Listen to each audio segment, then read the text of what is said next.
የዓለም የነዳጅ ኢኮኖሚ ላይ ትልቅ ችግር ተጋርጦበታል።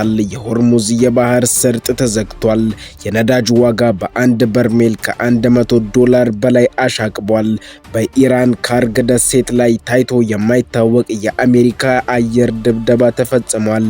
በአንድ በኩል የአሜሪካ ፕሬዝዳንት ዶናልድ ትራምፕ የኢራን አገዛዝ አባላትን መግደል ታላቅ ክብር ነው ሲሉ፣ በሌላ በኩል ደግሞ የኢራን አዲሱ ጠቅላይ መሪ ሞጅታባ ኻሜኒ ከግድያ ሙከራ ማምለጣቸው ተሰምቷል። ዛሬ በአንድነት የምናየው የኢራንና የእስራኤል ጦርነት፣ የአሜሪካ የነዳጅ ውሳኔና የቀጠናው የጸጥታ መናወጥ የዓለም ኢኮኖሚ ለምን አደጋ ውስጥ እንደከተተው መረጃውን በዝርዝር ይዘናል። አብራችሁን ቆዩ።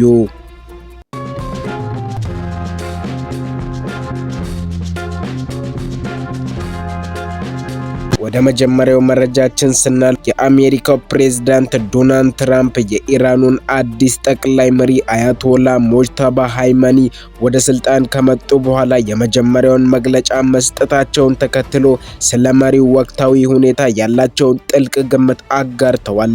ይህ የፖለቲካ ትኩሳት ከፍተኛ ደረጃ ላይ ደርሷል።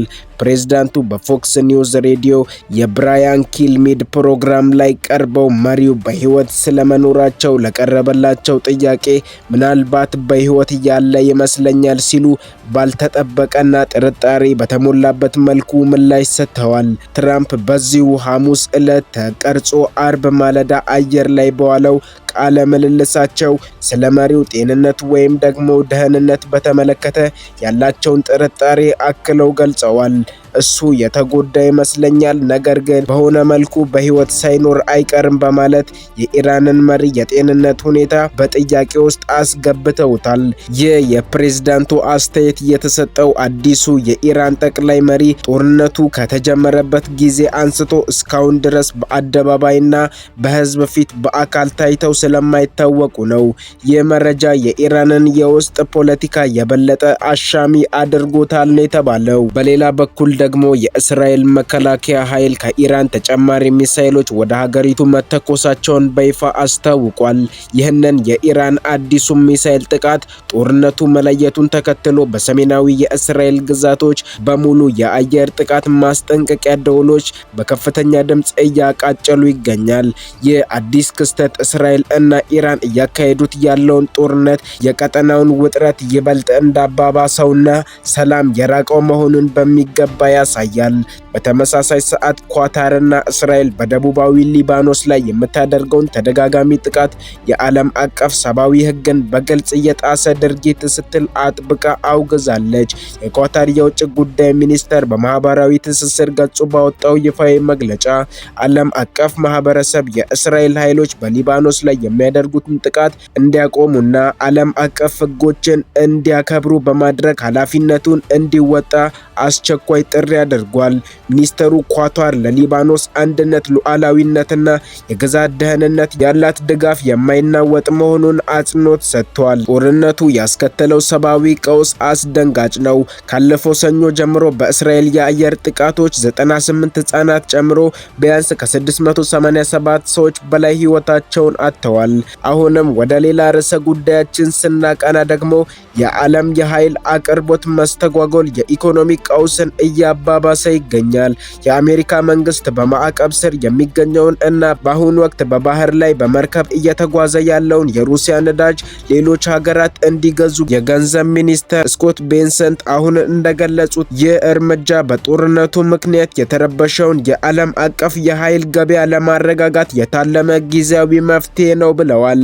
ይህ ልዩ ፍቃድ እስከ ኤፕሪል 11 ድረስ ብቻ የሚያገለግል መሆኑን ያብራሩት ሚኒስተሩ የጠባብና የአጭር ጊዜ እርምጃ አሁን በጉዞ ላይ ለሚገኝ ነዳጅ ብቻ የሚተገበር በመሆኑ ለሩሲያ መንግስት የሚያስገኘው ጉልህ የፋይናንስ ጥቅም የለም ሲሉ አብራርተዋል። ይህ አስቸኳይ የአሜሪካ ውሳኔ የመጣው በባህረ ሰላጤው 3 ተጨማሪ የጭነት መርከቦች መመታታቸውና የኢራን አዲሱ ጠቅላይ መሪ ከዓለም የነዳጅ አቅርቦት ውስጥ 1/5 የሚፈስበትን የሆርሙዝ የባህር መስመርን መዝጋታቸውን እንደሚቀጥሉ ማስታወቃቸውን ተከትሎ ነው።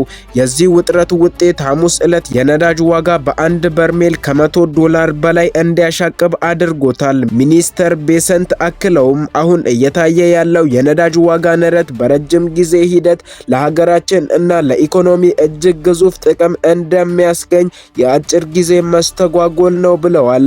ከዚህም በተጨማሪ አሜሪካ በሆርሙዝ መስመር ለሚያልፉ የንግድ መርከቦች ወታደራዊ አጀብ ማድረግ እንደሚጀምርም አረጋግጠዋል። አሁንም ወደ ሌላ ርዕሰ ጉዳያችን ስናቀና ደግሞ የዓለም የኃይል አቅርቦት በማስተጓጎል የኢኮኖሚ ቀውስን እያባባሰ የሚገኘው ጦርነት ይበልጥ ተባብሷል።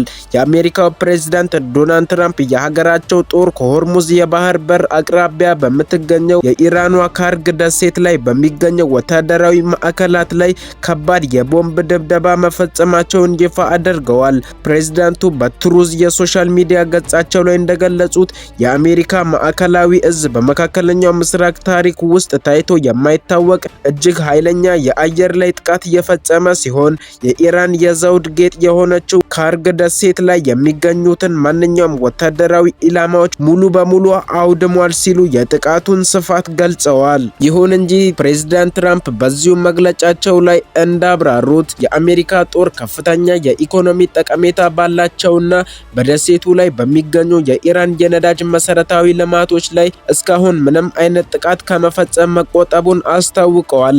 የጊዜያዊ ውሳኔ በዓለም የኢነርጂ ገበያዎች ላይ መረጋጋት እንዲፈጠር እየታለመ ነውም ተብሏል። በሌላ በኩል በኢራን ሰሜናዊ ግዛት ውስጥ ባለ ኪንግደም የጦር ሰፈር ውስጥ የነበሩ የአሜሪካ እና የዩናይትድ ኪንግደም የጦር ሰፈሮች ትላንት ምሽት በኢራን ድሮን ጥቃት ተፈጽሞባቸዋል።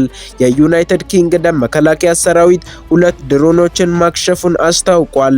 ፕሬዝዳንቱ የኢራንን አገዛዝ አባላት መግደል ታላቅ ክብር ነው በማለት አመራራቸው ያለውን ሚና አሞካሽተዋል። እኛ አቻ የማይገኝለት ኃይል፣ ገደብ የሌለው የጦር መሳሪያና በቂ ጊዜ አለን። ዛሬ በእነዚህ ብልሾች ላይ የሚደርሰውን ትመለከታላችሁ ሲሉ ቀጣይ ጥቃቶች ሊኖሩ እንደሚችሉ በድፍረት ተናግረዋል። አሁንም ወደ ሌላ ርዕሰ ጉዳያችን ስናቀና ደግሞ የኢራን መንግስት የሚያስተዳድረው ኢርና የዜና ወኪል እንደዘገበው የህዝብ እንደራሴው ሞሐመድ ሬዛ ኮቺ ሞጅተባ ካሚኒ ቤታቸው ላይ ጥቃት ሲፈጸም ከአያቶላ ሰይድ አሊ ጋር የነበሩ ሲሆን ከግድያ ሙከራ አመልጠዋል ብለዋል። ሌላ የሀገሪቱ መሪ ከጠቅላይ መሪው ጋር ባሉበት ለሁለተኛ ጊዜ ሆስፒታል ላይ ጥቃት ቢፈጸምም አሜሪካና እስራኤል ዓላማቸው አልተሳካም በማለት አክለዋል። በተጨማሪም የኳታር የሀገር ውስጥ ጉዳይ ሚኒስተር ወቅታዊውን የጸጥታ ሁኔታ ተከትሎ በተመረጡና በተወሰኑ አካባቢዎች ላይ ጊዜያዊ የነዋሪዎች ማስወጣት እርምጃ እየወሰደ መሆኑን ይፋ አድርገዋል። ይህ እርምጃ የህዝብን ደህንነት ለማረጋገጥ ያለመ የጥንቃቄ እርምጃ ነውም ተብሏል። ሚኒስተሩ በኤክስ ትስስር ገጹ ባወጣው መግለጫ ማህበረሰቡ ባልተረጋገጡ ወሬዎች እንዳይደናገር ጠይቋል። ይልቁንም ትክክለኛ መረጃ ለማግኘት ይፋዊ የመንግስት ምንጮችን ብቻ እንዲጠብቁ አሳስቧል። ለዛሬ ያሰናዳንላችሁ ፕሮግራም ይህንን ይመስል ነበር። እስከ ፕሮግራማችን ፍጻሜ ስለቆያችሁ እናመሰግናለን እያልን መረጃውን ያደረስኳችሁ የአምላክ ስራ ነበርኩ። መልካም ጊዜ ይሁንላችሁ።